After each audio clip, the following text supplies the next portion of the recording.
over feelings, then when we've talked about it multiple times, it's changed, right? To me, it's cheating, right? It's simply cheating, because if you can take the time, and I think that's the biggest piece of advice, is to pick your head up and work on the business, work on whatever it is that you're building. Because if you can take the time to figure out exactly where you want to go and think through the actual steps, the actual controllable actions that you can take,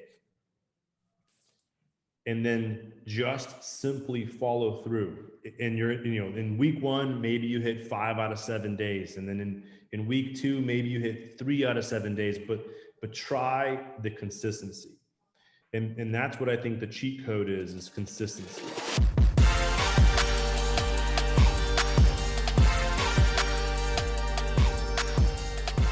Welcome back to another episode of The Burn. I am Ben Newman, and you've got the hang of this. You know how we do this. And if you're new, I think you're going to like our format.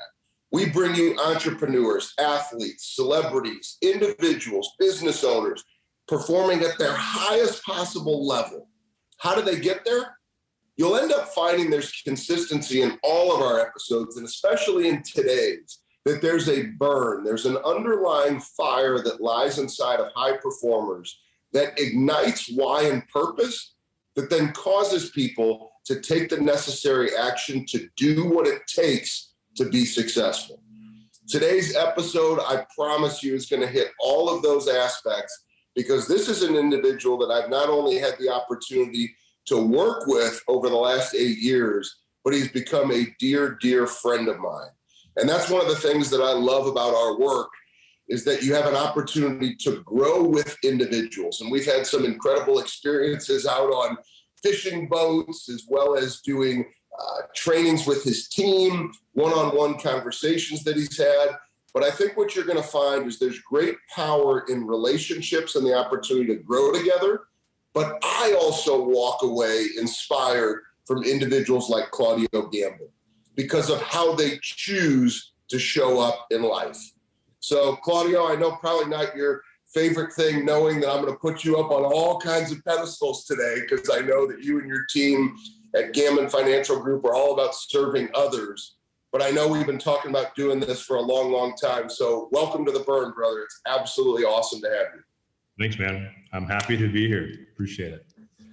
Well, we go back about 8 years. And I remember when Claudio approached me the first time, and I had known of Claudio, and he had just had unbelievable growth in the financial services industry. And he approached me and he had said, I've used your mental toughness playbook with our team. And I was really humbled and thought it was awesome because of the success that he was having at a very young age. But for him, sometimes you hear like, do I wait to be successful? I'm young. Claudio's somebody who's always believed in just attacking it. So I admired how he was growing. And then he asked if there was an opportunity for us to work together. And Claudio, you've continued to inspire me over these 8 years. And you and I could do a burn episode for hours. But people know our format. We typically go 15, 20 minutes. So I want to be specific. And it goes about 4 years ago when I remember we were driving in a car in one of your vehicles, heading to a dinner. It was about September down in Orlando. And I said to you, Claudio, what makes you great? And I remember your answer was incredible. You said, it doesn't matter what I do yesterday, what I did or sold or the impact we had. It doesn't matter what I think I may do tomorrow. What matters is that I better do the work that I said today. Because if I don't, the amount of guilt that I live with is too much for me to handle. I would rather just do the work. Where does that mindset come from? That's a good question. I think that's just day after day of just believing in myself, but also I love to dream big. I love to just think as big as I possibly can and what I can achieve personally, professionally, financially, spiritually. Just when it comes to business, when it comes to family, I just like to think about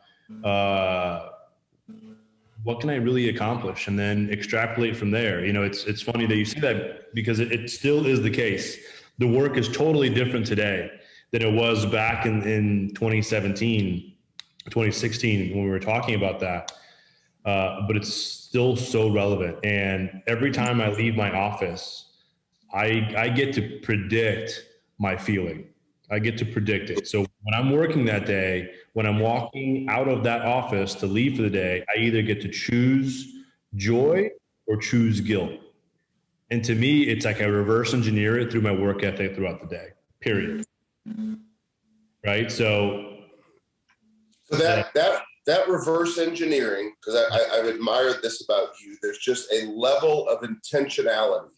And you often refer to it as your rhythm, right? Understanding the rhythm of what's going to make you successful and being intentional enough to identify all the little things that are going to do it. But I also wanted you to go with the answer, and I'm going to pull this out of you, is your family history. Can you tell us a little bit about your family history, how your family came to the United States, and how that burn or that brick by brick mentality for you was established in your career and life? Yeah, so we immigrated here from Brazil in 1994. I was 7, and that's always been the biggest fire in my life, because I think through the sacrifices my parents have made, I think through everything that they have done for me and my sister from early on, right? So they left everything they knew. They left their family, they left their house, and they moved to the United States, not so that they could have a better life, but so that my sister and I could have the potential opportunity of a better life. So like, who am I to squander that sacrifice and not take advantage of that opportunity, right? And I used to think through, and still to this day, think about the hardest parts of my day. Like when I really have a hard day, it doesn't even come close to comparing to the sacrifices and the tough moments and choices that my parents went through. So when they moved here, they didn't know anybody. They didn't know where we were going to live. They didn't have any money. They didn't speak the language, right? So I just think through like how I have kids, and I have a 5-year-old and a 2-year-old and one on the way. And I'm thinking to myself, like, would I move to, I don't know, Ukraine today for a better opportunity for my kids where I don't know the language, I don't know anybody? I mean, that's sacrifice. So for me, if the hardest part of my day is making some cold calls or dealing with tough conversations, like that's nothing. And see, I think that's the mentality. And whether it's as a financial advisor, and of course, me being one for over 10 years and understanding the adversity and challenges that comes in that role, or another type of business owner, I think people hold on way too tight to the things that they can't control, or when they get results that they don't want, they choose, you mention that word earlier, they choose to not move forward. Yet I know from what you just said, that's intentional thinking to say, because of what my parents have been through, I have perspective. So when I think it's bad, it's really not that bad. And I hope everybody hears that's the power of perspective. We've all been through far worse than typically what's right in front of us when we're dealing with challenge and adversity. One of the other things that from intentional, and you guys will hear me say intentional a lot with Claudio, and one of the reasons why is in all my years of coaching work, there are a couple of individuals that come to mind, and both of them have a big, big impact on our family's financial future. And one is you, Claudio, and your team, and another is Paul Foster and their team, and two dear, dear friends of mine and individuals that we trust to, help us in our future. But the two of you are so intentional. And so oftentimes I think people say, oh, I want to go do this or I want to go do that. And then you watch their behavior and you're like, no, you don't. You say that that's what you want, but you really don't want it. And you and Paul, and I just want to hone in on you, Paul's already been a past guest, but for you, you're so intentional. Like when you say you're going to do it. So back to that quote. So now we understand your burn. We understand the perspective. But what causes you to just do it, to just keep doing it over and over and over again? So I think that's the hard part. Most people, they just don't want to do what it takes. They say it, but they're unwilling to do it like you have day after day without skipping days. Today, like, so if we fast forward, a lot of that activity, that intentionality led us to be able to retire my parents, right? So like now my parents are like living a beautiful life. I buy my dad a new car every 2 years. I buy my mom a new car every 2 years. They have a beach house and they're totally retired, and that intentionality led to that fulfillment of that dream. And a big piece of what drives me today is something that my wife, Melissa, said to me a couple of years ago, which all comes to being intentional in my actions. And she said, Claudio, when you dream big and you talk about it, and when you dream big and you tell me about it, it's as close to predicting the future as it gets. Mm. Right. And that like brings chills. I just think about it. I could probably cry right now and now I've got my wife and my kids. I am building for them. Right. So now like that. And you keep having these girls, you're going to be building for a lot of weddings you're going to have to pay for. So. Yeah, man. 3 girls. Can you believe it? I got a lot of love in my life. It's beautiful. But that's it. It's just doing the work. And it's not just business for me. I take my family, I take my relationship with my wife, my relationship with my kids, I take my self-development, and I break it down into daily actionable items. And I have a checklist that I literally check off every day on, I know for my wife and I's relationship to flourish, it doesn't take a ton, but it takes intentionality. And sometimes that intentionality looks like me seriously putting my shoes away and doing the dishes every night. And like, that's how she sees love. And that's how she feels love, is through those acts of service or through those words of affirmation. I make a point to check it and check that list and check that box every single day. And a lot of people that I talk to them about this, and they're like, well, Claudio, doesn't that seem fake? I'm like, that's not fake at all. That's me taking direct action based upon a result that I'm looking for. And if fake is doing the dishes and telling my wife I love her, then I'll take that any day. I love the level of intentionality. And I do want to pull back to business, because there's an intentional thing that I've noticed about you. And once again, we could say a financial advisor, we could say somebody who makes widgets, but so oftentimes people don't slow down enough to really identify, these are the types of individuals that I really love working with. Here's a potential niche where I could make a difference. And then to even take it a step further, once people, if they do slow down to identify a niche, they don't actually spend enough time to learn the intricacies of that niche. And what you have done with business owners and what I've watched over the last 8 years is incredible. Can you tell us a little bit about why you don't just say, oh, I'd like to work with business owners and entrepreneurs, but why you've really made it a study, why you've made it an opportunity for you to go and find, outside of even services that you offer, the best relationships, whether it be bankers and other entities that help a business owner. Why are you so intentional about the study and understanding of business owners? Well, what caused you to do that? Well, you. No.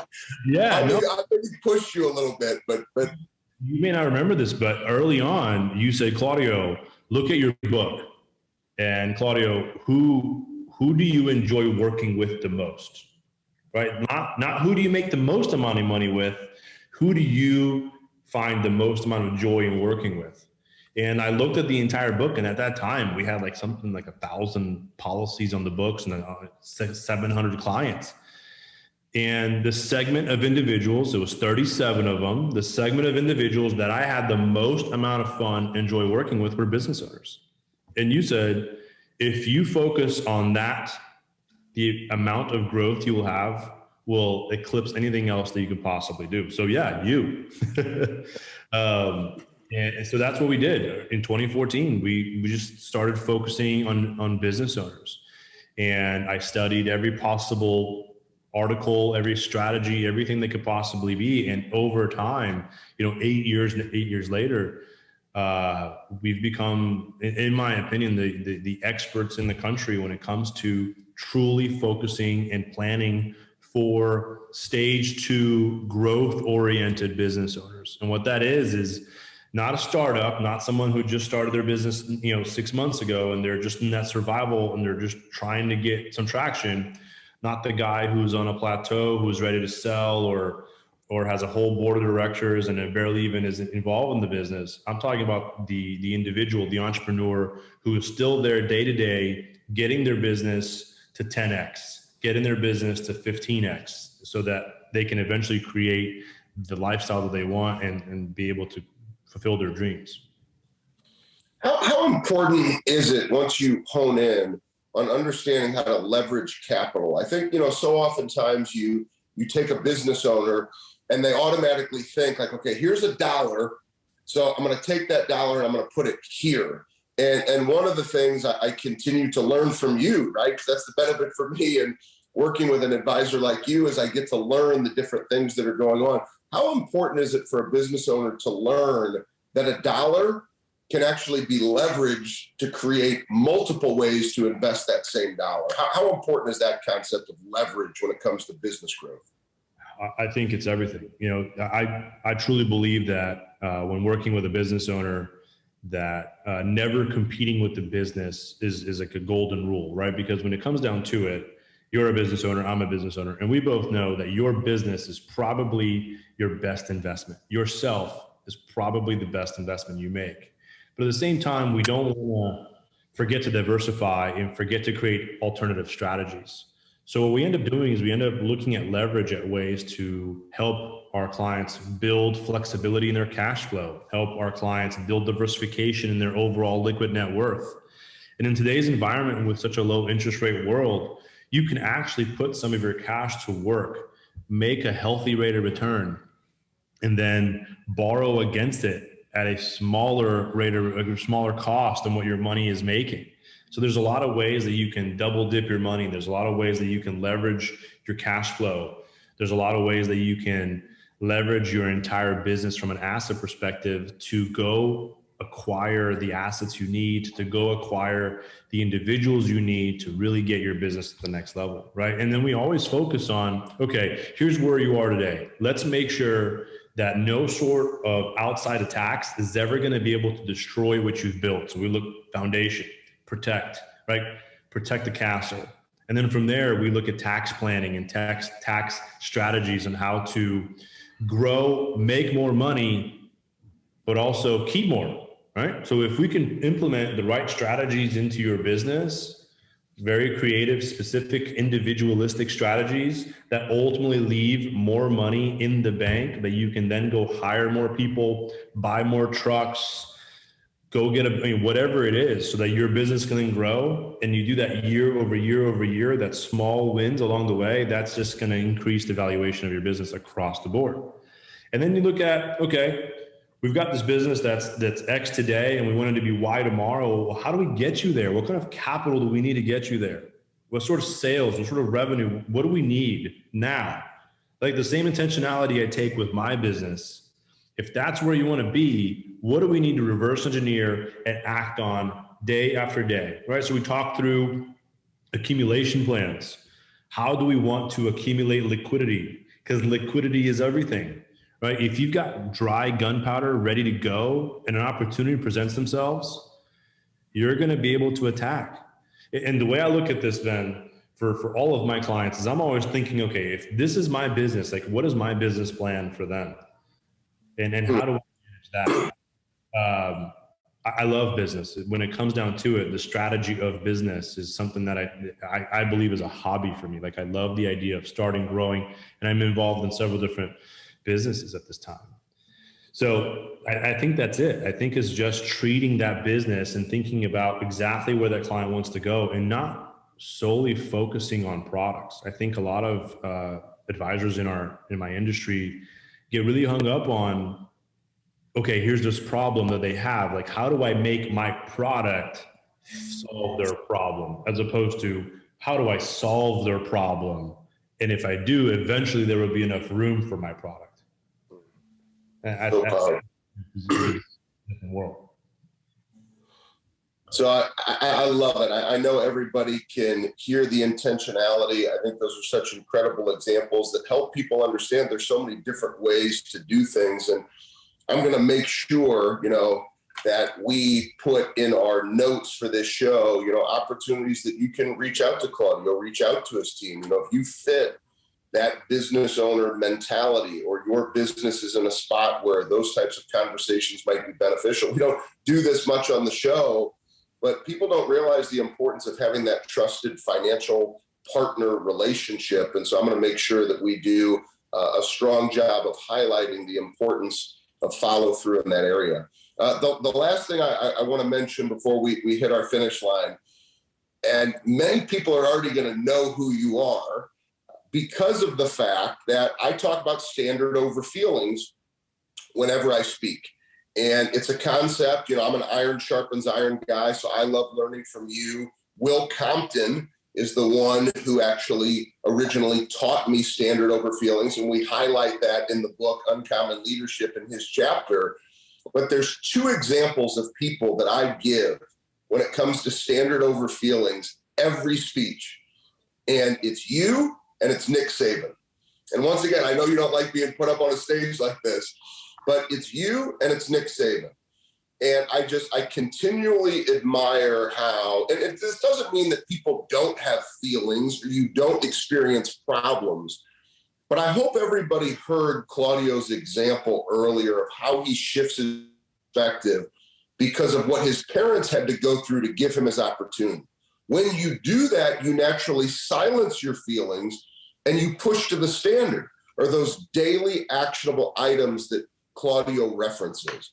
So Claudio, if you could just give a final piece of advice, a push, a little motivation, not just for people's burn, but the importance of choosing and living to that standard.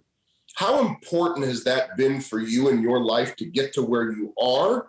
And how important will that standard be to get you to the next level of growth for Gambin Financial Group? Well, that standard over feelings, Ben, when we've talked about it multiple times, it's changed, right? To me, it's cheating, right? It's simply cheating, because if you can take the time, and I think that's the biggest piece of advice, is to pick your head up and work on the business, work on whatever it is that you're building. Because if you can take the time to figure out exactly where you want to go and think through the actual steps, the actual controllable actions that you can take, and then just simply follow through. And in week 1, maybe you hit 5 out of 7 days. And then in week 2, maybe you hit 3 out of 7 days, but try the consistency. And that's what I think the cheat code is consistency. Because consistency, we will build habits, and habits will build that self-confidence. Because the minute you see your actions actually create and predict your future and then create your future, that is a drug that will just simply fuel for whatever it is you want to accomplish. And in today's world, for me, it's like, okay, I want to go do this. How do I do it? What does that look like for me every day? And I'm going to hit it, and I'm going to win most of the time, and I'm going to lose sometimes. But I guarantee you, every time I win again. And every time I lose, I will win again. And I will continue to win day after day, one step at a time. And that's the cheat code. The consistency builds the self-confidence. And that self-confidence, the days that you do lose, you believe in yourself so much that is, we'll just start again tomorrow. I am so fired up that we finally made this happen. We've been talking about doing this for a long time. And I'm going to have an ask of everybody. Please share this episode with somebody. I mean, everything that you said, Claudio, just highlights one of the reasons why, or all the reasons why I should say, or most of, it's not all of them, but why I love you, why you become a brother to me, why I enjoy the opportunity to help you continue to grow and watch your amazing team continue to grow. But share this episode. I mean, just listen to that last answer. That last answer, that's not about you growing money in an account. That's about consistency that leads to growth and success in your life. And everybody needs to hear those words. And I knew this would happen with the episode. It would not end up, even though you're one of the top advisors in the world, it wouldn't just be financial advice. It would be life advice and what happens when you show up. So Claudio, I love you, brother. Congrats on that third little girl coming. So the college funds and the wedding funds, they just keep getting bigger and bigger. But I appreciate you. I got to do it. that makes the burn get that much brighter. So for all of you, please share this episode. Share this episode with maybe one person you think might be struggling right now with shifting their perspective. Maybe they're living to their feelings, and it's time for them to dominate and have more consistency in their life, like Claudio was referring to. We appreciate each and every single one of you, and finish this year strong, and let's keep attacking together.